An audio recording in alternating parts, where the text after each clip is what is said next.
Bapak dan Ibu yang kami hormati, untuk materi yang kedua oleh analis kebijakan Lemdiklat Polri, Bapak Komjen Pol Dr. Andes Dharma Pongregun MMMH, dipersilakan.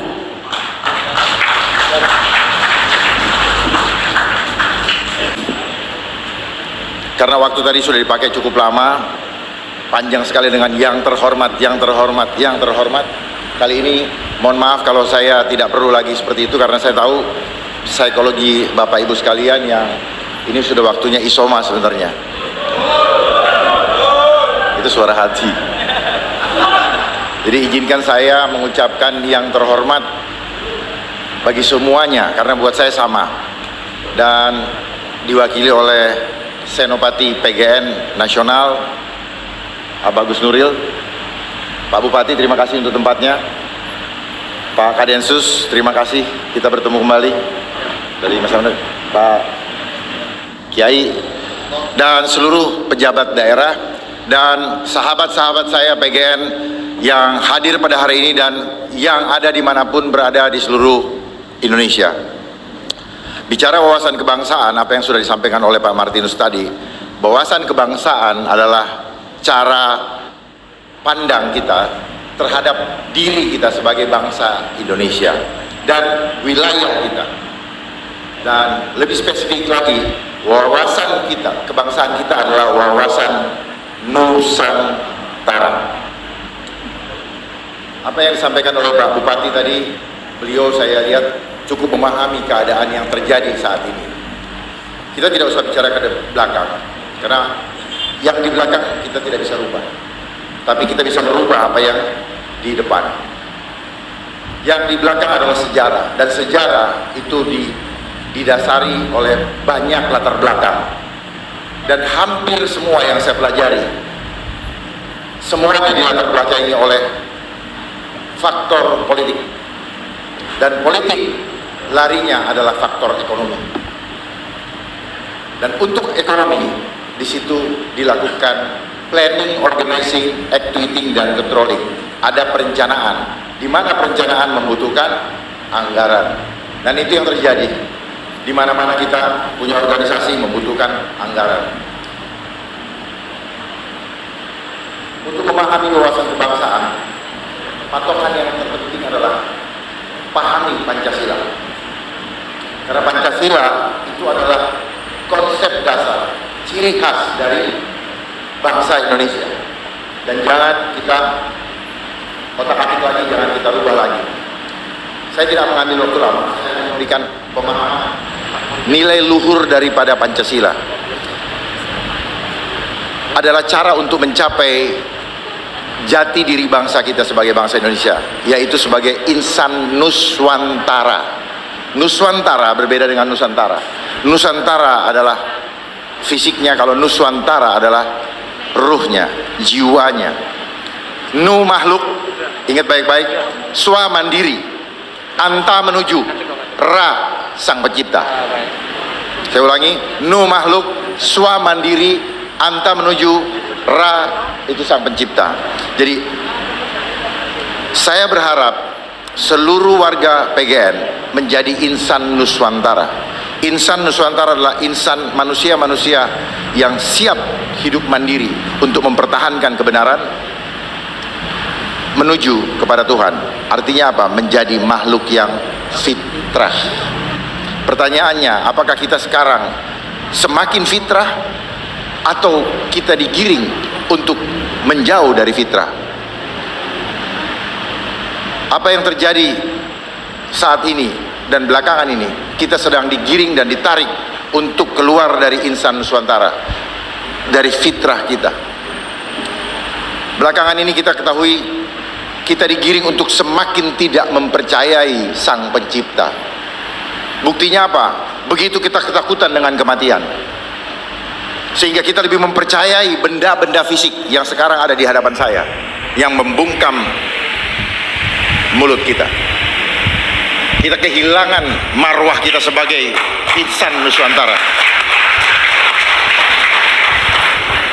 Saya sebagai anak bangsa merasa sangat sedih, karena iman kita sedang digoyang Dan ini adalah bagian daripada geopolitik. Tidak bedanya dengan terorisme dan istilah radikalisme. Istilah radikalisme jangan disalahpahamkan. Yang didengung-dengungkan saat ini adalah istilah radikalisme adalah mereka yang berbeda itu radikal. Yang banyak itu yang benar. Tidak demikian makna sesungguhnya dari radikalisme. Radikalisme adalah seseorang itu sifat yang mempertahankan kebenaran. Cuman sekarang sudah banyak opini yang dibangun. Begitu berbeda itu dibilang radikalisme. Keliru. Saya pertahankan pendapat saya. Keliru betul. Karena radikalisme itu adalah contohnya adalah pohon korma. Ketika dia mau tumbuh, akarnya menuju ke dasar untuk mendapatkan air kehidupan dulu. Setelah dia mendapatkan air kehidupan adalah dia mendapatkan kebenaran, baru dia akan muncul dan dia hidup sendiri di padang pasir. Tanpa teman, dia berjalan tetap. Ketika ada badai, dia tetap bertahan hidup dan dia memberikan kehidupan kepada sekitarnya. Itulah sebenarnya istilah radikalisme yang sebenarnya. Tetapi opini atau narasi yang dibangun saat ini membuat kita menjadi bingung karena tujuannya hanyalah untuk memecah belah bangsa kita. Dan Pancasila adalah jawabannya. Pancasila ini adalah hadiah yang terindah yang Tuhan berikan kepada bangsa Indonesia, yang pernah disampaikan oleh pada founding father kita di United Nations, di Perserikatan Bangsa-Bangsa, dengan 5 principle. First, believe in God. Itu adalah dasar, believe in God. Jadi menuju kepada insan Nusantara, kita harus memahami 5 nilai luhur daripada Pancasila. Yang pertama, ketuhanan yang Maha Esa. Nilai luhurnya apa? Ikhlas.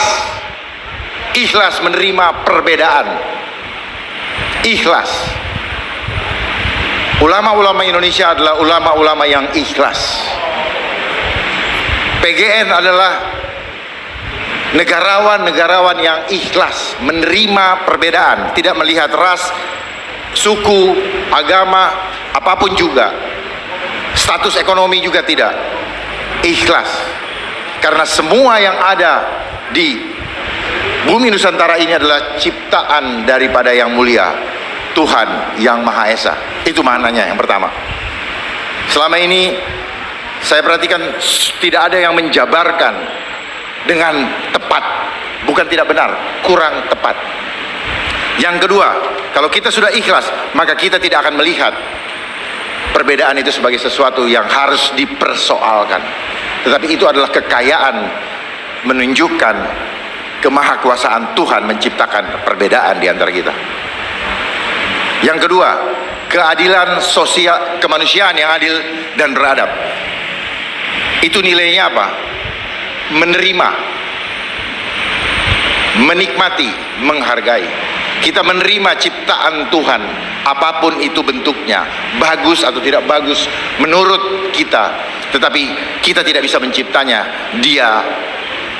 Kita harus menerimanya, kita harus nikmati saja, dan kita menghargai karena itu ciptaan Allah Subhanahu wa Ta'ala. Contoh, hidung saya pesek, Bapak Ibu tidak boleh menghina saya, terima saya, karena Bapak Ibu tidak bisa menciptakan itu semua.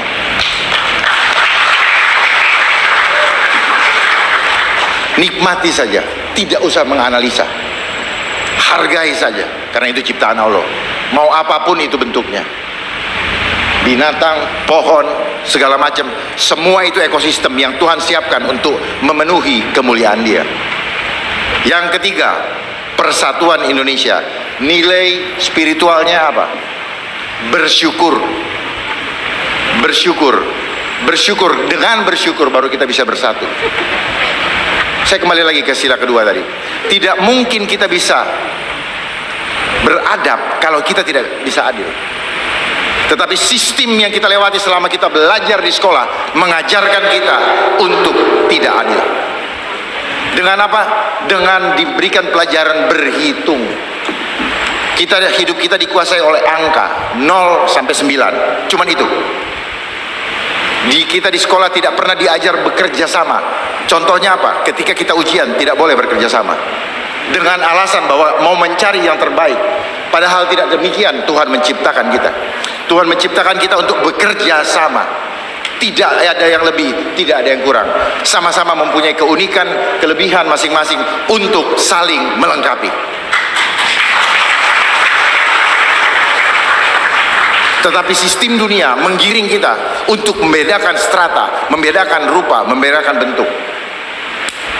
Sehingga kita menjadi tidak adil. Sejak sekolah kita sudah dididik. Saya perlu buka ini karena ini penting sekali, pemahaman dasar. Ketika kita di sekolah, kita dipaksa untuk menguasai sekian banyak pelajaran, sementara gurunya hanya mengajar satu pelajaran. Lalu kita dipaksa, tanpa sadar kita harus memaksakan diri untuk mendapatkan angka tadi. Ya. Dan angka tadi menjadi parameter kesuksesan kita. Sehingga kenapa kita menjadi manusia-manusia yang materialistis? Karena angka tadi. Angka tadi membawa kita untuk selalu berpikir angka, berpikir kemuliaan, supaya kita dipermuliakan. Jadi kalau kita sudah tidak adil, nggak mungkin kita beradab. Jadi kalau kita tidak paham nilai luhur ini, pertanyakan kepada diri kita, apakah saya sudah beradab atau belum? Karena dari dasar itu saja kita sudah tidak adil. Makanya perhatikan, begitu banyak orang mengejar jabatan, begitu banyak orang mengejar membangun dia punya kerajaan di dunia ini, supaya dia dipermuliakan, sehingga Allah tidak menjadi raja di dalam kehidupannya. Dia membentuk dirinya menjadi raja bagi dirinya sendiri.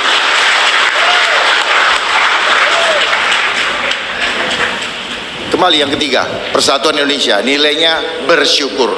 Kalau kita sudah ikhlas, kita terima, kita nikmati, kita hargai apa yang Allah berikan kepada kita, maka kita terima yang baik, yang kita rasakan baik maupun yang buruk, sebagai hadiah terindah dari Allah Subhanahu wa Ta'ala, maka kita akan bersyukur. Itulah nilai syukur sebenarnya. Terima yang baik, terima yang tidak baik. Jangan terima hanya yang baik saja, karena semua itu dari Allah. Terima yang putih, terima yang hitam. Kita berjalan di tengah, kita sebagai penyeimbang. Itu nilainya bersyukur. Inilah kuncinya, supaya kita jangan dipecah belah. Saya mengerti sekali apa yang terjadi dengan istilah radikalisme, teroris lah, apalah, semua saya mengerti semua. Ada yang mendesain di belakang ini semua.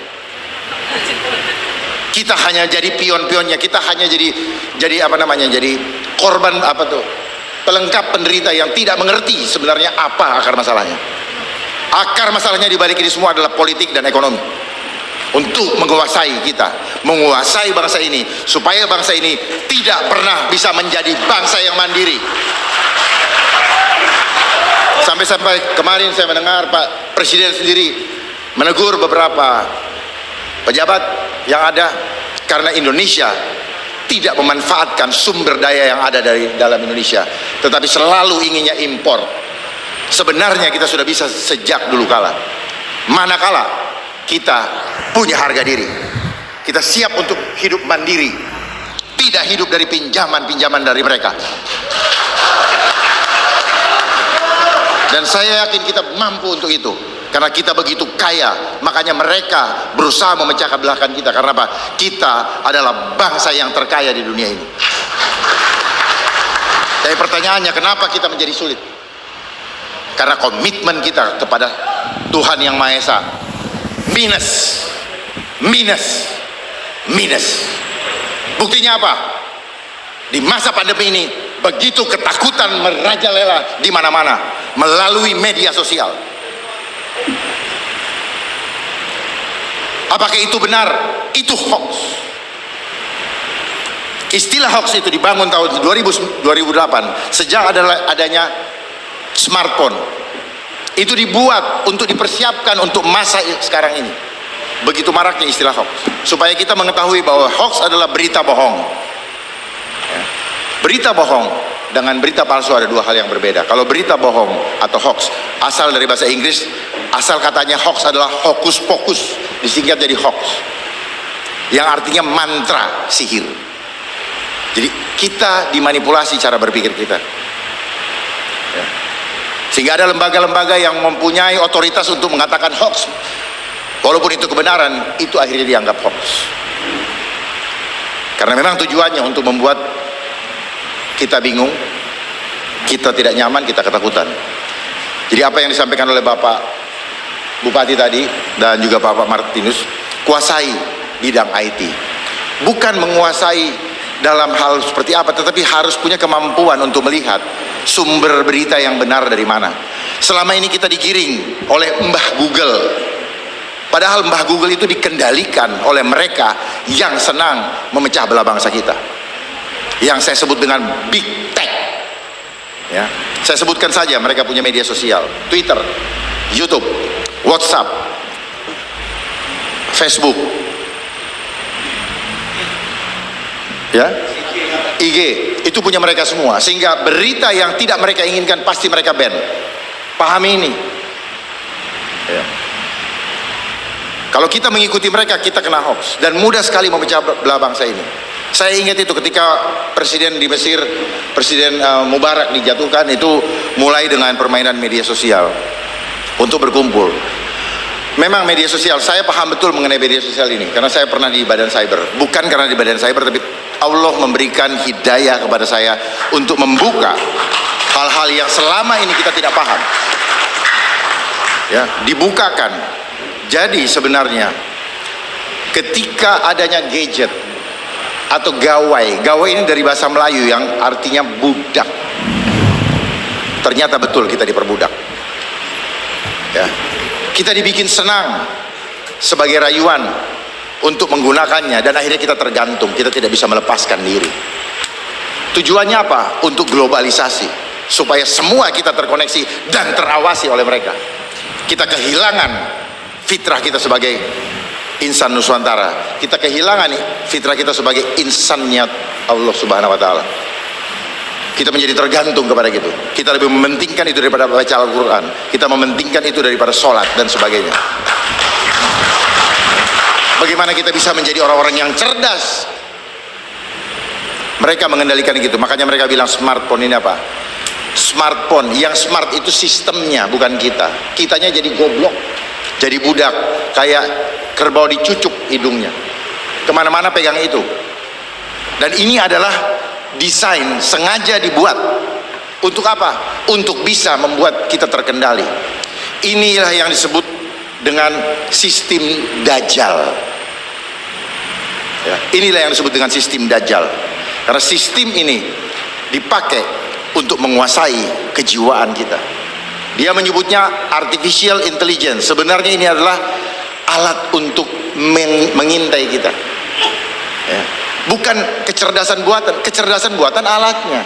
Kitanya nggak cerdas-cerdas, malah kehilangan kecerdasan yang orang sebut dengan hilangnya akal sehat, post-truth, hilangnya kebenaran. Karena mereka bisa memanipulasi kita, gampang. Ketika kita ada di mobil yang mewah, kita mulai foto, padahal bukan mobil kita upload ke itu, bangga. Kita dididik untuk menipu jiwa kita sendiri. Terus ada program handphone yang foto 360, ya, memanipulasi. Ya, saya hitam terus saya jadi putih di situ untuk nipu orang yang lihatnya. Itulah cara memanipulasi tanpa kita merasa berdosa, tanpa merasa kita bersalah bahwa kita sudah memanipulasi diri kita. Kita sedang mendidik kita masuk untuk memanipulasi. Tapi karena semua melakukan seperti itu, kita anggap itu fine-fine aja, oke-oke aja kok, lumrah. Lihat sekarang keluarga hancur, ya, di meja makan, nggak ada komunikasi kehangatan lagi. Ini sebenarnya sekarang perang, bukan perang fisik, tapi perang digital. Dan memang ternyata, ya, saya katakan ternyata karena dulu saya tidak mengerti, cyber ini diciptakan untuk menjadi dunia maya. Dunia maya adalah bukan dunia nyata, dunia yang palsu. Siapa yang punya kepalsuan? Yaitu iblis yang kita kenal dengan Dajjal. Dia mau menandingi dunia nyata yang dibuat oleh Allah, sehingga kita hidup tidak lagi dengan free will yang diberikan oleh Allah, seperti yang sekarang terjadi. Tidak ada free will, ya. Dan kita membiarkan diri kita untuk tidak punya free will. Diacak-acak mudah. Orang yang tidak punya free will gampang diacak-acak. Yang penting apa? Bisa makan. Ingat ketika Adam dan Hawa, dosa pertama itu masuk lewat mulut. Makanya sekarang kita diancam lewat mulut juga. Semua kita akan tunduk gara-gara perut. Makanya rajinlah puasa. Tidak perlu makan 3 kali sehari. Sekali sehari cukup. Supaya kita punya kekuatan spiritual. Karena sistem dunia ini hanya mengajarkan kita untuk memahami alam sadar atau pikiran sadar yang kita kenal dengan IQ. Dan kekuatan itu cuma 5%. Kekuatan yang 95% itu alam bawah sadar, subconscious. Dan ini tidak pernah dilatih. Sehingga kita sangat tidak mengerti apa yang tidak terlihat mata, kita tidak mengerti. Sistem di dunia juga mengajarkan kita nilai materialistis. Kalau tidak bisa dibuktikan secara material, maka itu tidak bisa jadi alat bukti. Makanya kita diberikan ruang untuk berbohong. Dalamnya dalamnya laut bisa diukur, hati orang siapa yang tahu. Karena kita tidak dididik untuk terbiasa untuk menceritakan apa isi hati kita yang sebenarnya. Tanpa sadar kita diajar untuk menipui diri kita sendiri. Tapi kita lebih suka dengan atribut-atribut yang terlihat cantik gagah dari luar, tapi isinya busuk.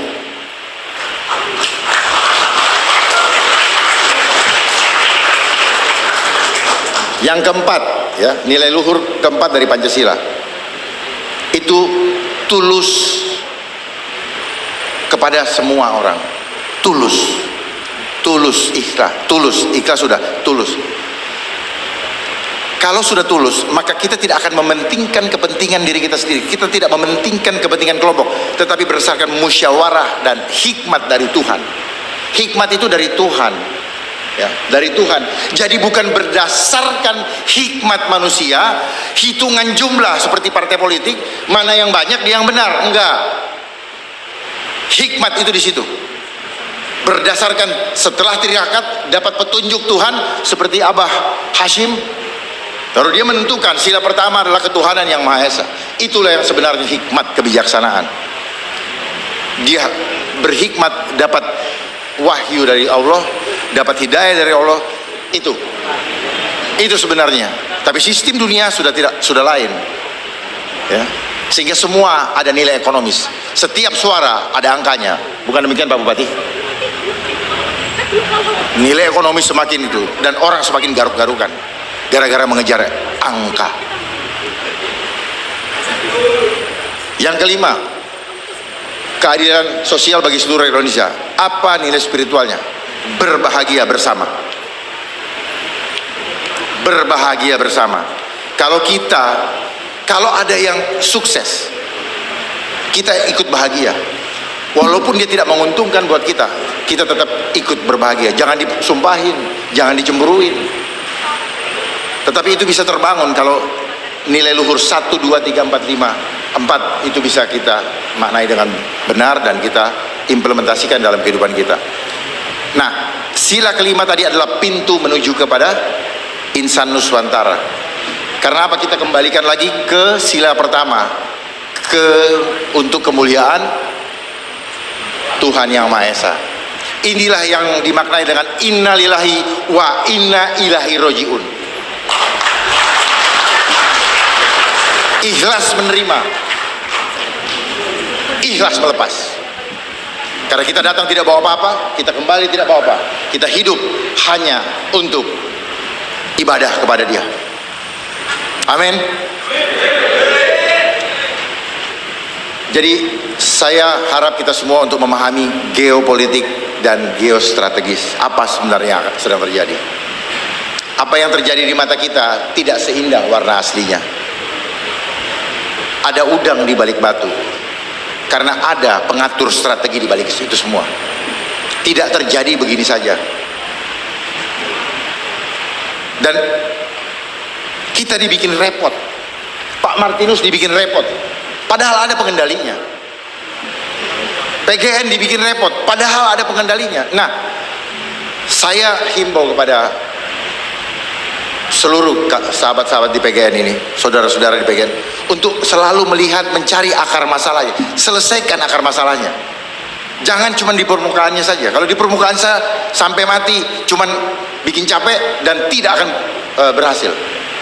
Kita coba kita naik ke dimensi yang lebih tinggi. Jangan cuma berpikir dimensi agamawi, karena agama ini memang dibentuk oleh manusia.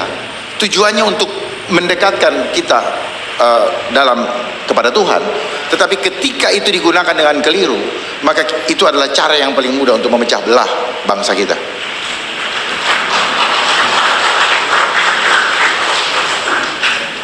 Karena kalau kita tahu dengan sila pertama, ketuhanan yang Maha Esa, bahwa Tuhan kita Esa. Pak Kapolres dengan saya berbeda mungkin keimanannya, label keimanannya. Tetapi Pak Kapolres dengan saya ciptaan dari Tuhan yang Maha Esa. Setuju? Artinya ruh kita masing-masing ini adalah ruh yang diberikan oleh Allah.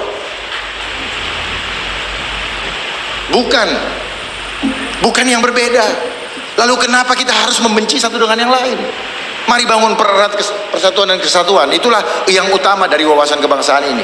Kalau kita tidak mengerti, kita sibuk hanya menghabiskan tenaga, waktu kita, anggaran negara, tetapi tidak akan sukses.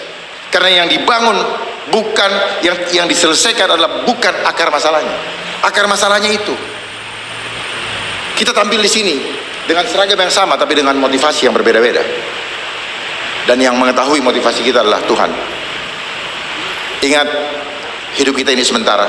Manfaatkan hidup kita dengan sebaik-baiknya. Jangan kita hanya hidup untuk hari ini, tapi kita hidup, kita bertanggungjawabkan kepada Allah. Tidak usah pusing dengan apa kata manusia di sekitar kita, karena mereka masing-masing itu punya pandangan berdasarkan hawa nafsu, bukan berdasarkan kebenaran. Kalau yang berdasarkan kebenaran, dia akan melihat hitam dan putih adalah hal yang indah. Karena tidak mungkin ada putih kalau tidak ada hitam. Demikian pula sebaliknya, kita tidak akan mengenal hitam kalau kita tidak tahu putih. Dan jalan insan Nusantara, jalan menuju Allah itu, dia selalu berjalan di tengah-tengah. Dia rangkul yang putih, dia rangkul yang hitam, untuk dilebur kembali fitrah menuju Sang Halik. Wabillahi taufiq wal hidayah. Assalamualaikum warahmatullahi wabarakatuh.